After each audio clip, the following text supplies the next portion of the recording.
ఈ క్రిస్మస్కి 2 Christmas trees order ఇచ్చాం. అవి కూడా చిన్న చిన్నవి. రెండిట్లో ఏది నచ్చితే అది ఉంచుకొని రెండోది రిటర్న్ చేద్దామని. చిన్న చెట్టు అయితే పెట్టడం ఈజీ, తీయడం కూడా ఈజీ కదా, అందుకని. మీరు క్రిస్మస్ ట్రీ పెడతారా అని కామెంట్ చేయకండి. ఇదంతా పిల్లల కోసమును, వాళ్ళకు అవసరమైన గిఫ్ట్స్ కోసమును. ఉదయాన్నే స్కూల్కి వెళ్ళి వాళ్ళకి ఎన్ని గిఫ్ట్స్ వచ్చాయో చెప్పుకుంటారు కదా. క్రిస్మస్ చాలా ఖర్చుతో కూడిన పండుగ.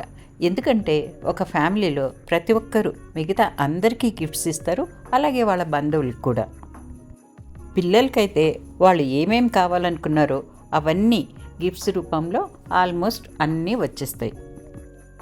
ఇక ఈ 2 క్రిస్మస్ ట్రీలు అయితే ఒకే హైట్లో ఉన్నాయి. ఒకదానికైతే లైట్స్ ఉన్నాయి. మరి ఏ చెట్టు సెలెక్ట్ చేసుకోమంటారు? నేనేది సెలెక్ట్ చేసుకున్నానో నెక్స్ట్ వీడియోలో మీకు చూపిస్తాను.